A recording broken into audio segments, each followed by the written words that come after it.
Hi, John Dobish from Forbes, here with John Mauldin. He is the editor, the chief strategist, the brilliant man behind Thoughts from the Front Line. Thank you. Often writes on topic of macroeconomic dystopia, Right. for lack of a better phrase. Okay, But there's a lot of things that could presage a dystopian future for the United States. Right. And let's get to it. One of those things is debt. Debt to GDP in the U.S. is 105%. That understates. Without, if you had states and local, all of a sudden it gets up to 120% plus. And that debt's real debt. It's got to be paid. Except that under our current system today, the state and local can't print money. Feds can have that option, right? Feds can have that option. And I frankly think when we get to where we have 30 trillion and then 35 and then 40 trillion, that option will be less and less available? It'll be absolutely, they'll hit that bid. Okay. And then, at some point we just don't have the taxes to do it.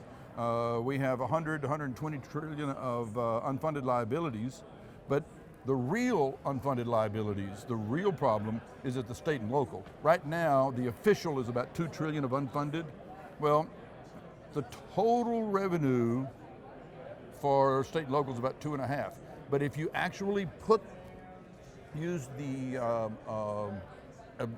a real discount rate, right. not their phony made up discount rate, one that they're actually getting, it gets more like $4 to $5 trillion unfunded, and a recession, which is a bear market, now you're at 7 or 8 trillion. That's 4 times their revenue. They can't make that up. They can't pay those bills. Well, I mean, it sounds that way, but let's walk out 5-10 years into the future. If these trends continue, what's going to be the breaking point for states and local governments and the federal government? The problem that states and local have is most of those pensions are to police, fire, teachers, some government workers. Okay, these are salt of the earth people.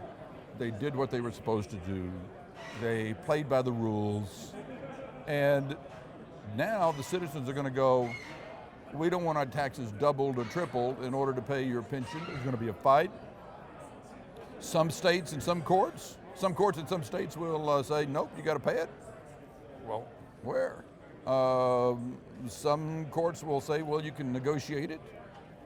It's going to be one of the ugliest, most contentious, neighbor against neighbor, taxpayer against taxpayer decision of anything we face, far worse than what we'll face on the national stage. Because for somebody that's worked in politics at every level of the stream, from national to local, the nastiest, most difficult, most knife and hand and tooth battle is local politics. And when you start saying we're going to have to raise your taxes 100% or we're going to have to cut your pensions, aren't the sheriffs and the cops the ones that have the guns too?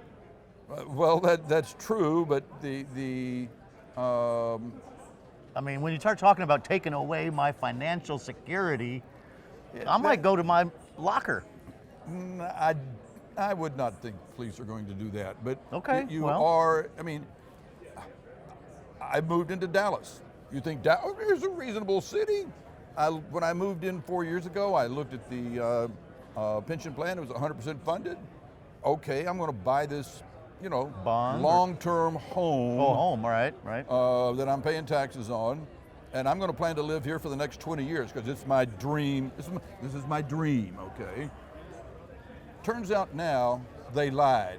Maybe they're 25% funded, 75% underfunded, and they're talking about having to raise my city taxes 100% just to barely squeeze by the difference. Well, that's Dallas, and then you got Illinois, you got Houston. We're not even talking about San Diego, Puerto Rico. You got see, here's the problem with the states and the locals. It's random. Right. Now, if you go to the suburbs out of Dallas, they don't have a problem. They're growing. All right. I mean, Frisco had 20, 30,000 people 20 years ago. Now they've got, 250, 300. I mean, they're growing, they're getting bigger, their tax base is increasing, and they don't have the legacy police and fire issues. It is, and by the way, do you think Frisco or Plano is going to feel sorry for Dallas and say, Not too oh, we're much. going to give you some of our tax They money? say, come on here, all you residents who hate That's Dallas. exactly Yeah. what they're going to do. It is going to be a very contentious, probably one of the most difficult things that we're going to deal with in the United States. It really boils down to the protected versus the unprotected, which is a theme of my next book, The Age of Transformation. I mean, we have the bulk of our country that are not protected from the system. Right. And the protected come in all sizes and flavors, but on both sides of the political aisle, both Who's Democrat and protected? Republican. What makes you The protected? the people that have money, they have access to the system. Right. They have, I mean, even though I grew up on the wrong side of the tracks in Bridgeport, I now have enough money that if something happens to me, I can get health care, I can get an attorney. Right. I'm protected. Right, I got okay. you. My liberal person on the other side of my building, that's my liberal friend, you know, New York lawyer that's moved down to Texas, he's protected. Sure. Okay. He didn't grow up protected, but he made it. Right. And so it doesn't matter what your politics are, it's can you deal with the crisis? That's what makes you protected or unprotected. And maybe 70, 80% of America is unprotected. I mean, when 50% of America doesn't even have $400, Sure. they are one disaster with their car or their kid having a sickness or something like that away from wiping out all their savings. True. So what does this mean for the social, political fabric of the country? I mean, could we?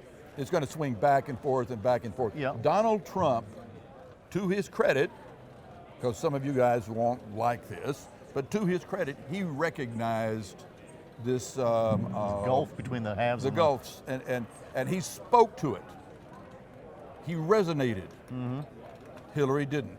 All right. And I guarantee you, the next Democrat, the next in 2020, they're going to go, I'm going to speak to this too. And now they're going to have a different story. And we could swing from a Republican House, Republican majority, to a Democratic majority that will give us higher taxes, single payer health care. I mean, Right. And then that's not going to work. Well, then we swing right back. I mean, it is people are trying to get, they're trying to get somebody to pay attention to their problem. And the problem is, there's not all these easy answers There's for not. them. What is if Trump said, you know what, that Mauldin guy's just downright brilliant.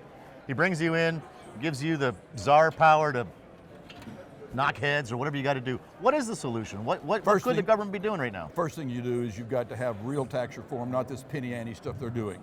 I mean real tax reform. Like lower taxes or simpler Well, taxes or no, what? actually we're Broader gonna, base? I want to go to a VAT and broaden the base, but then I want to drop the income taxes so that we can allow businesses to keep more of what they've got so we can create the jobs.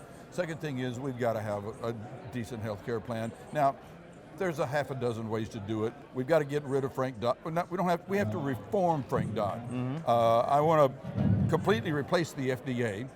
I don't want to reform it. I want to replace it and put a 21st century regulatory drug You're talking agency. about food and drug, Food right? and drug, yeah. Well, they're not approving stuff quickly enough, or what? Oh no! Right. Oh no! They're dragging stuff out. There's cures on the market for cancer, cirrhosis of the liver, all sorts of stuff that's being held up in the process.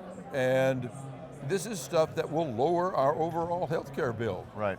How about investing right now? If you are a have, how can you protect what you've got? What kind of allocation? You have to diversify among trading strategies, not among asset classes. Good point. Buy and holding on an asset class is wrong. You're going to get your head handed to you.